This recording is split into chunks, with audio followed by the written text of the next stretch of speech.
আসসালামু আলাইকুম everyone. Dream কিচেনে স্বাগত জানাচ্ছি নতুন রেসিপি দেখার জন্য। আজকে আমি বড়ইয়ের টক ঝাল মিষ্টি আচার তৈরি করে দেখাবো। এখন যেহেতু বড়ইয়ের সিজন, তাই আপনারা একবার এই আচার বানিয়ে কিভাবে সারা বছর সুন্দরভাবে সংরক্ষণ করতে পারবেন সেই রেসিপি আজ আপনাদের সাথে শেয়ার করব। আশা করছি আপনাদের ভালো লাগবে। ভালো লাগলে ভিডিওটিতে লাইক দিয়ে চ্যানেলটি সাবস্ক্রাইব করে দিবেন। আমার চ্যানেলে অনেক আচারের রেসিপি আছে, আপনারা চাইলে দেখে নিতে পারেন। তো প্রথমে আচার তৈরির জন্য আমি এখানে সরিষার তেল দিয়ে দিচ্ছি হাফ কাপের মতো। তেলটা চারিদিকে ছড়িয়ে দিচ্ছি কড়াইয়ের। তেল খুব ভালোভাবে গরম হয়ে আসলে আমি শুকনো মরিচ দিয়ে দিচ্ছি প্রায় 10টির মতো। শুকনো মরিচটা দেওয়ার পর একটু খানিক পরে আমি দিয়ে দিচ্ছি 2 টেবিল চামচের মতো রসুন থেতো করে নেওয়া, আর দিয়ে দিচ্ছি সুঘ্রাণের জন্য 2টা দারচিনি। দিয়ে এটাকে হালকা একটু নেড়েচেড়ে নিতে হবে। রসুনের যখন সুন্দর একটা ফ্লেভার আসবে তখন বুঝে নিতে হবে এই মশলাটা তৈরি হয়ে গিয়েছে। তো ঠিক এরকমটা হলেই বুঝে নিতে হবে যে রসুন একদম সুন্দরভাবে হয়েছে। তো এখানে আমি বড়ই নিয়েছি 1.5 কেজি বড়ই আমি খুব ভালো করে ধুয়ে সেদ্ধ করে নিয়েছি। বড়ই যদি আগে খুব ভালো করে সেদ্ধ করে নেওয়া হয় তাহলে সেই বড়ইয়ের আচার খেতে বেশি ভালো লাগে। সেদ্ধ করা বড়ই দিয়ে আমি একটু নেড়ে চেড়ে দিচ্ছি। এ পর্যায়ে আমি দিয়ে দিচ্ছি 1 চামচ পরিমাণ লবণ, এর সাথে দিয়ে দিচ্ছি হাফ চামচ পরিমাণ হলুদের গুঁড়া, আর দিয়ে দিচ্ছি ঠিক ফুল 1 চামচ পরিমাণ মরিচের গুঁড়া। দিয়ে এটাকে খুব ভালো করে একটু নেড়ে চেড়ে নিব। আমার এই আজকের আচারটি আদা ভাঙা হবে, এটা খেতে খুব ভালো লাগে। স্কুল গেটে মামার আচার খেয়েছি ছোটবেলায়, খুবই মজার ছিল। এখন আর সেই আচারের স্বাদ পাই না, তবে চেষ্টা করি আমি সব সময় আমি যেন ছোটবেলার সেই আচারের স্বাদটা আমি পাই এবং আমার বাচ্চাদেরকে খাওয়ানোর চেষ্টা করি। তো একটু ঢাকনা দিয়ে এটাকে বেশ ভালো করে জাল হতে দিলাম।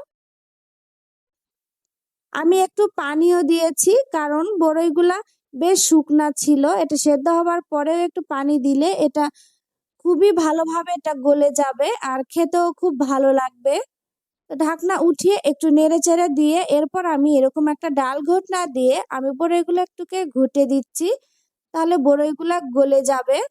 ঠিক এরকম আধা ভাঙা বা একদম গলে যাওয়ার মতো এরকমটা হলে আমার এটা পারফেক্ট ভাবে হয়েছে। আর আমি এখানে 2 কাপ নিয়ে নিচ্ছি খেজুরের গুড়। 2 কাপ খেজুরের গুড় দিয়ে আমি এটাকে খুব ভালো করে নেড়ে নিচ্ছি। গুড়ের পরিমাণটা কম বেশি আপনাদের লাগতে পারে, কারণ বড়ইয়ের টকের উপরে নির্ভর করবে কতটুকু গুড়ের প্রয়োজন।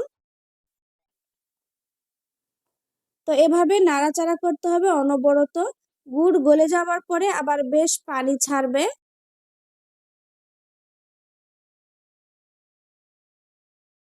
বেশ খানিকক্ষণ এভাবে নাড়াচাড়া করার পর এটা যখন এভাবে কালার চেঞ্জ হয়ে আসবে, আর এটা দেখে নিশ্চয়ই বুঝতে পারছেন কতটা লোভনীয় হয়েছে, কতটা সুন্দর হয়েছে।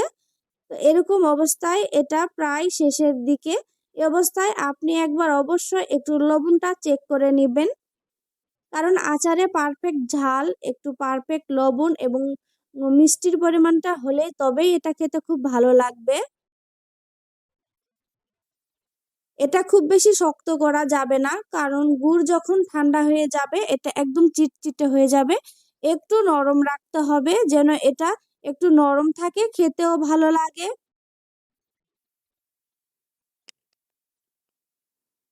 তো এভাবে অনবরত নাড়াচাড়া করতে করতে এটা যখন একটু এরকমটা হয়ে যাবে, একটু আঠালো ভাব এই যে দেখুন, আমি আপনাদের খুব ভালো করে দেখিয়ে দিচ্ছি।